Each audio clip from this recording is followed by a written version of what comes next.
Gina Marina daga guru magina Tindaga ona Sarafina Dakari afeta dina mfana nina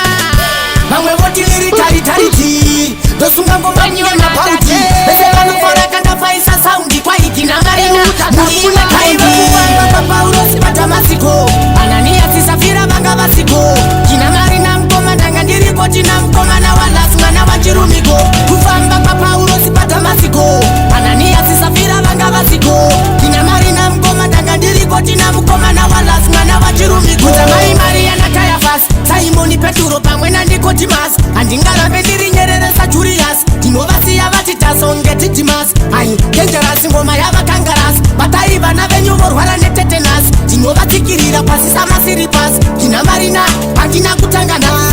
Waira kufamba papa urosi pata masiko Anania sisafira banga basiko Gina Marina mkoma danga ndiriko tina mkoma na walasma na wachirumiko Kufamba papa urosi pata masiko Anania sisafira banga basiko Gina Marina mkoma danga ndiriko tina mkoma na walasma na wachirumiko Bangwe vane chiko chikari Bangwe vane shinopenya vafeka jewelry Vari pabasa vanoda kuweterwa salari Ini ndakasimba bangoma internationary Machikichori anouya washanda shamwari Agina champidi gori ndinoda medari Ndinovaona zvangu vachindigara dari Ukatwa vatitari tindiwo vegurigari